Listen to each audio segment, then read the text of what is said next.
Hope that you had a good week, whatever you. I hope that coming to this, you're ready to join us as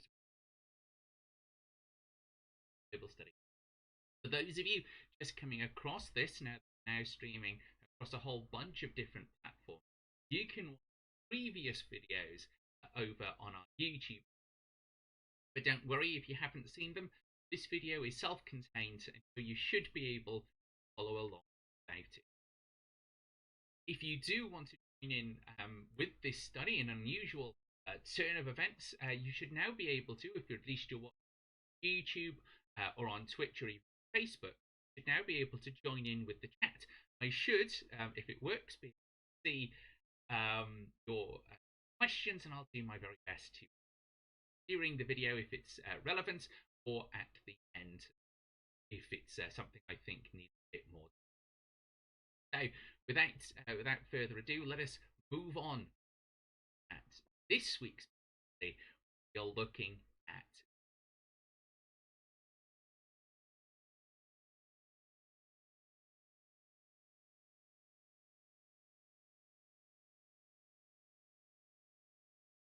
today we're attempting to at the God. We're going to try and cover the basics. Now, as you can imagine, this is a massive. We've been thinking about God since 1300 CE and likely before. That's a lot of stuff to try and fit into a short video. First thing is to talk about how we come to God, how we can address God. God is a title. People have gotten so used to referring to the Christian God by their title, it becomes almost impossible to use language that makes a differentiation between God of the Christian and God as a factor of what a God actually is.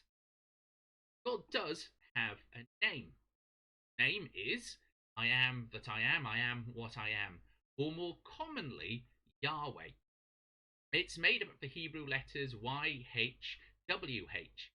In written biblical Hebrew, the vowels were not put in for all sorts of ancient reasons. And especially when using the name of God, they didn't put them in at all. So we've had to kind of work out what those vowels were, and Yahweh is our best guess. You may have also heard the term Jehovah. Now, Jehovah is an old Latinization of the word Yahweh, and it was popularized by William Tyndale when he translated the Bible into English.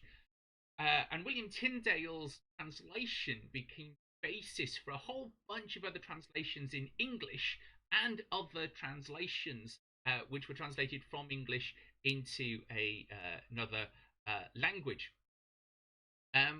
So what we're looking at then is some people are already having a bit of problem with our volume. Let me just see if I can just turn that up for you. So what we're already seeing is that Jehovah, this Latinized translation, is fallen out of use, and most scholars think that Yahweh is the more correct way of saying it. We've mostly stopped using Jehovah because in academic language as well, Jehovah can also get confused with referring to Jehovah's Witnesses, which can get really kind of confusing when you're talking about deities. So instead, we're in this video going to be using Yahweh. The next thing that we're going to look at is the fact that Yahweh does have an older name, that of El, which is the Canaanite god, which could be coterminous with Yahweh. However, Yahweh is the name that Yahweh has asked us to refer to, and to use any other name would be to dead name them, and no one likes that. So Yahweh it is. We also need to have a brief discussion about how we address Yahweh. Yahweh, being a god, doesn't have a gender as you and I would understand it. In the Bible, God makes both male and female in Yahweh's image, which would make Yahweh having a gender as we understand it quite difficult to unpack.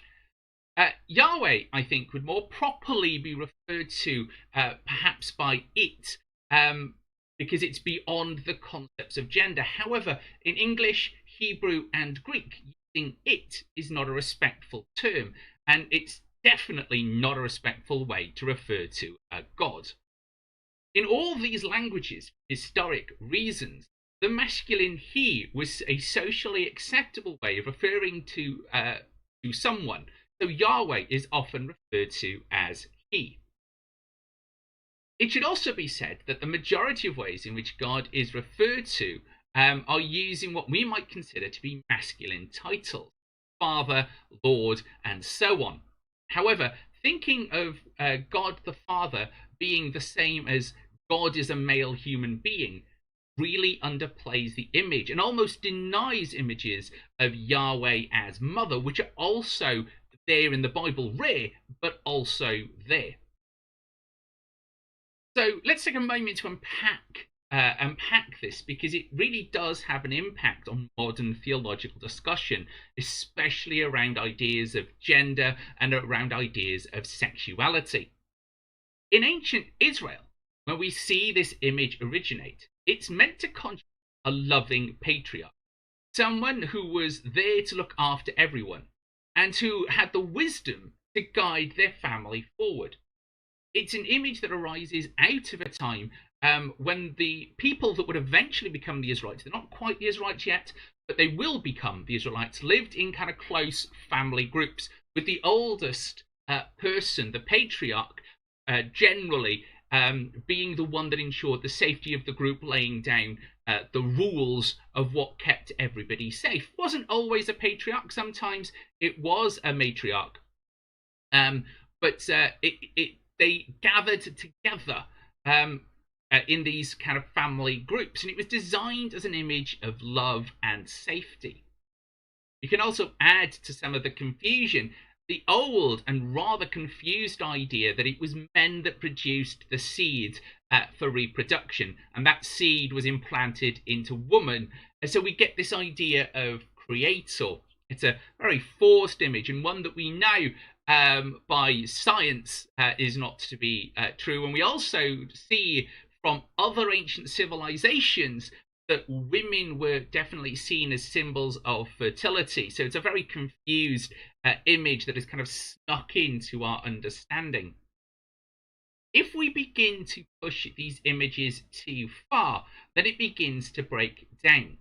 Images are not meant to describe the whole character of Yahweh.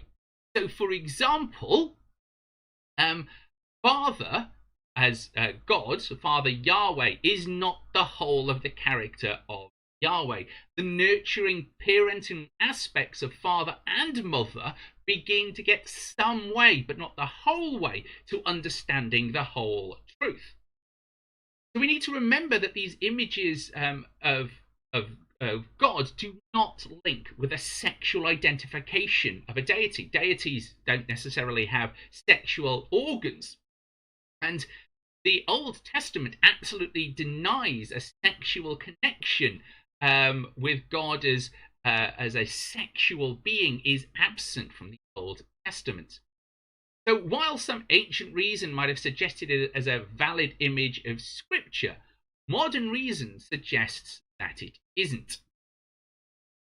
Some feminists have suggested that the proper way to refer to God is as God/S, trying to escape from the patriarchal accruals or the sort of masculine additions of previous generations to God.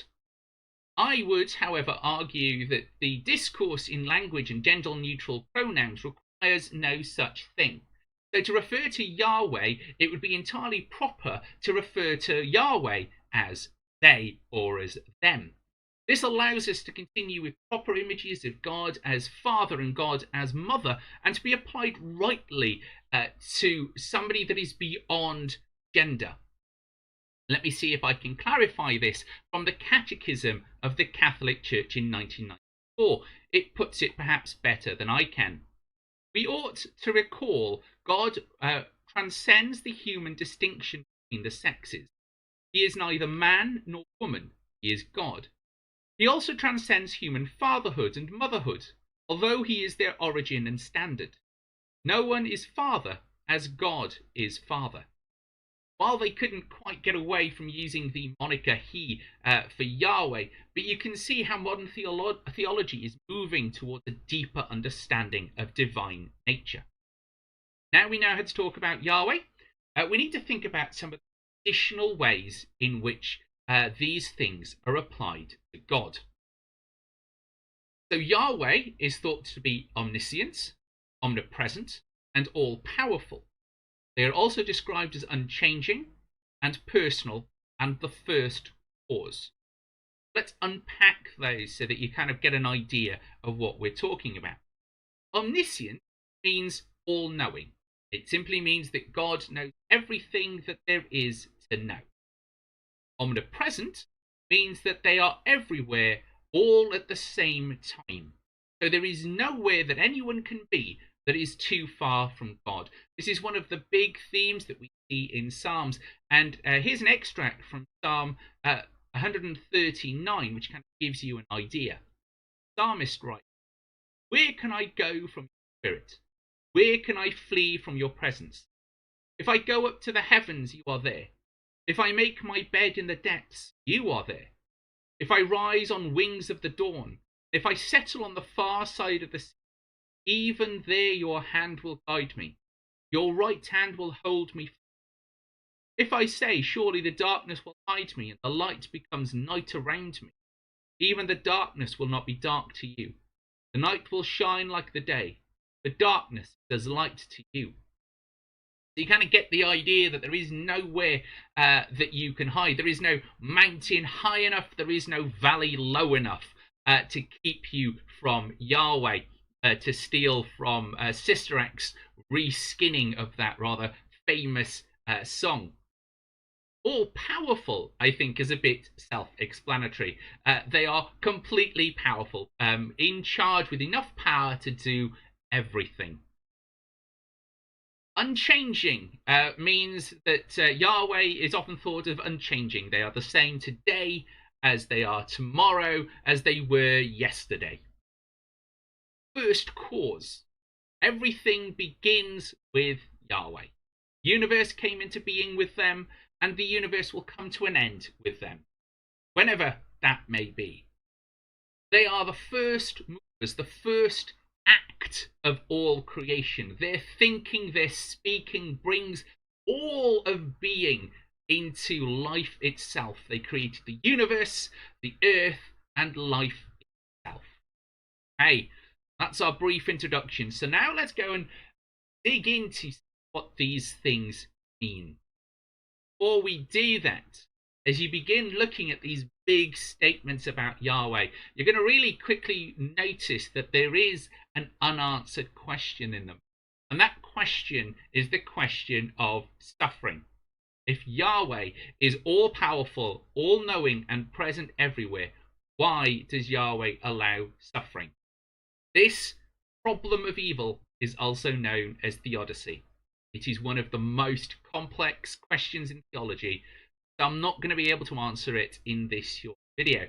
That doesn't mean that I'm going to shy away from the question at all. I'm going to try and give you some little ways to start thinking about it. First, let us think about the major types of suffering.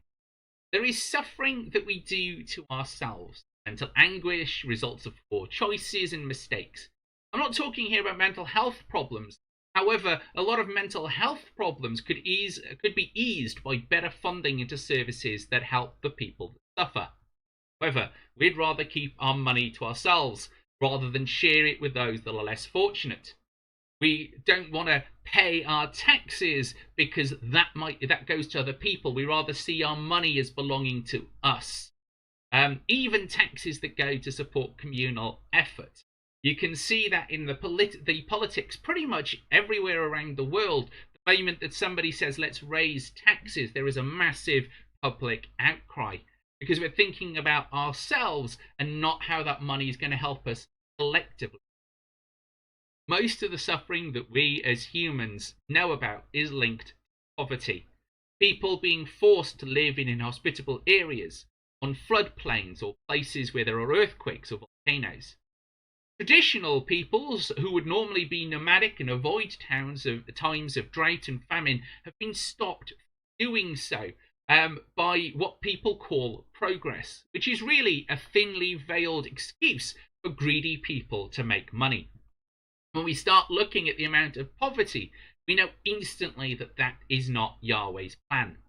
We know that Yahweh asks that we, as a global society, should look after the less fortunate than ourselves. In fact, Yahweh is incredibly scathing of the rich that hoard the money for themselves, allowing poverty to continue. Yahweh, however, also gave us free will, means that we can choose how we live our lives. Yahweh has told us how it would be a good idea to share, to love one another, and to work together, but he also lets us make that choice. So by our own greed and our own choices, we allow this suffering to continue.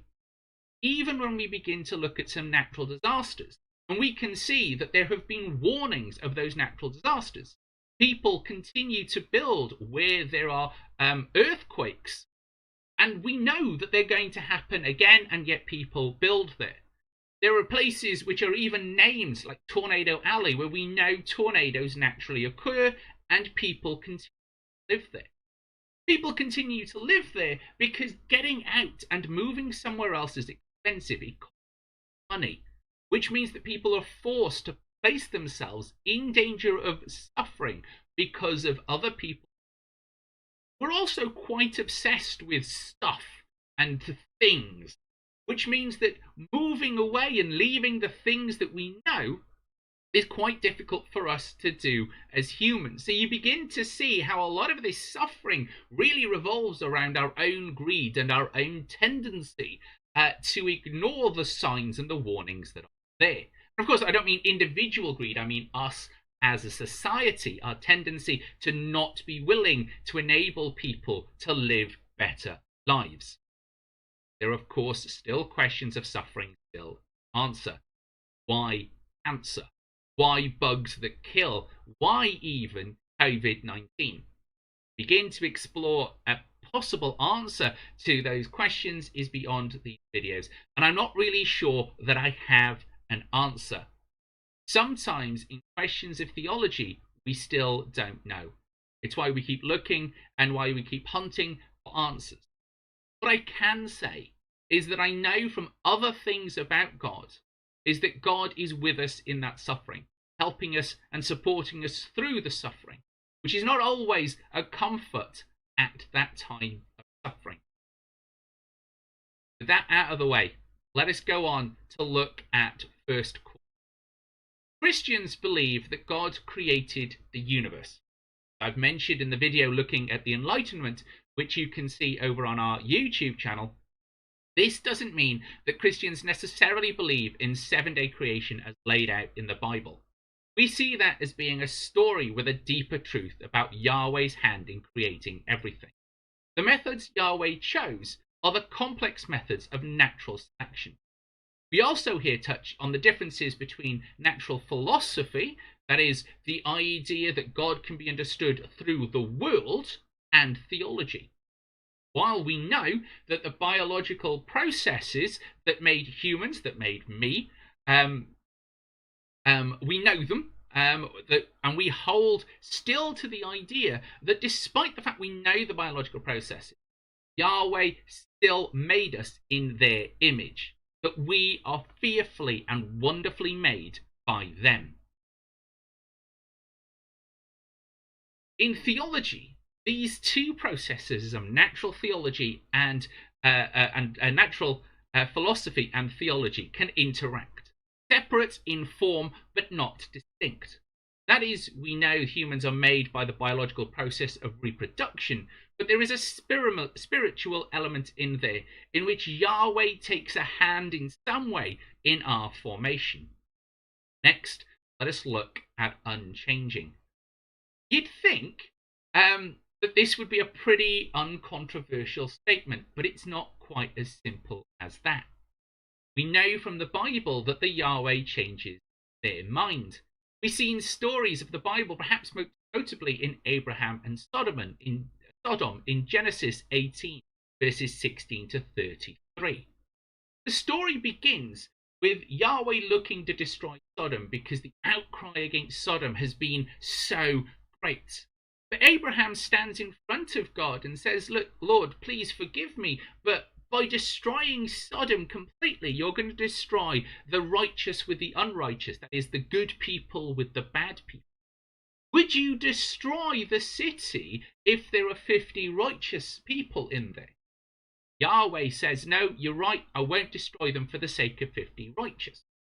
Abraham then goes on and says, "Well, okay, but what if there isn't 50, there's maybe only 45? Would you still destroy the city then?" Yahweh says, "No, okay, that's a fair point. I wouldn't destroy it for the sake of 40. And over a series of similar debates, Abraham argues Yahweh down to 10. So if there were 10 righteous people, he wouldn't destroy Sodom. It shows there that Yahweh can have their mind changed, that they can be interacted with. And this can happen through the power of prayer, through the power of talking with Yahweh.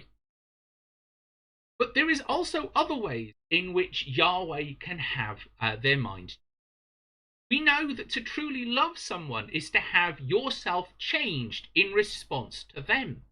So if Yahweh truly loves us and we truly love him, then they must be changed as we are changed in the process of that love. So that means that for each and every one of us, Yahweh is changed in a small but significant. You can imagine that there will be people out there that are beginning to feel quite uncomfortable with that statement.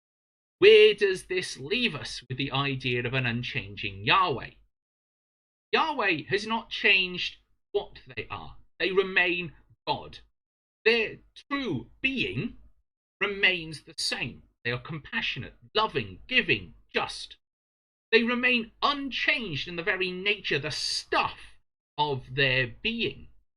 And it doesn't mean in that idea that love is a two-way street, that they become any less divine, that they become any less amazing or unchanging.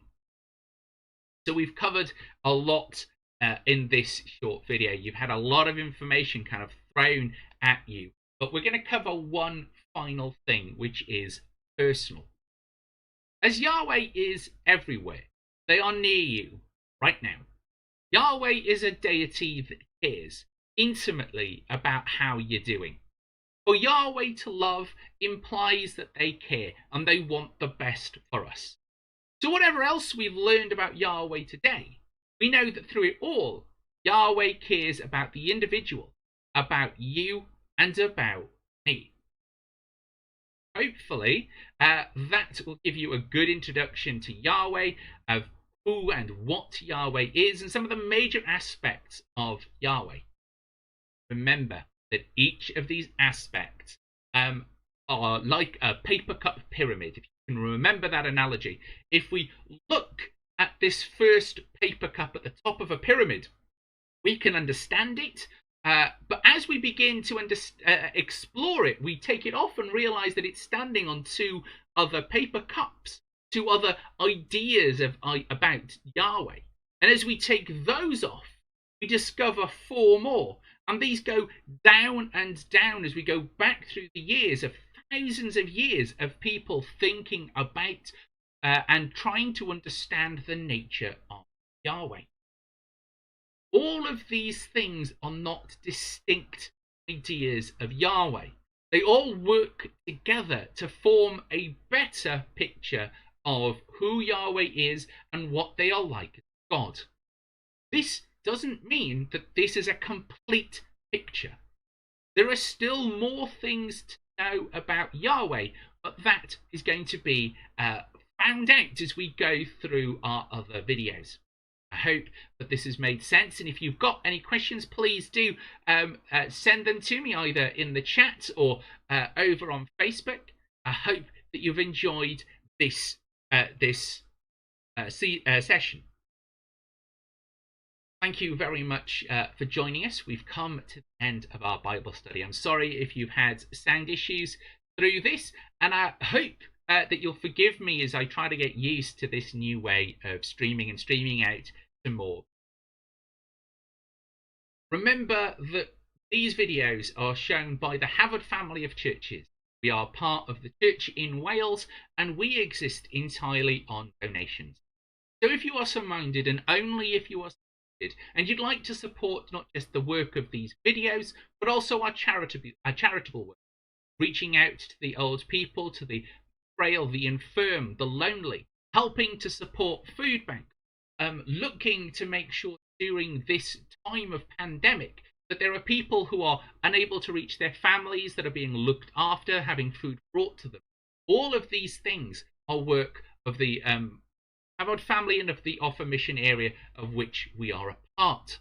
If you would like to donate, please do have a look at the URLs below us. You can send us one-off donations via PayPal. You can also send us a donation via gift aid, which will allow you to give us a monthly small amount or as much as you can give, and that money will automatically get the gift aid, the UK tax back from it if you are a UK taxpayer. But don't worry if you're not, that service is still available to you if you'd like to.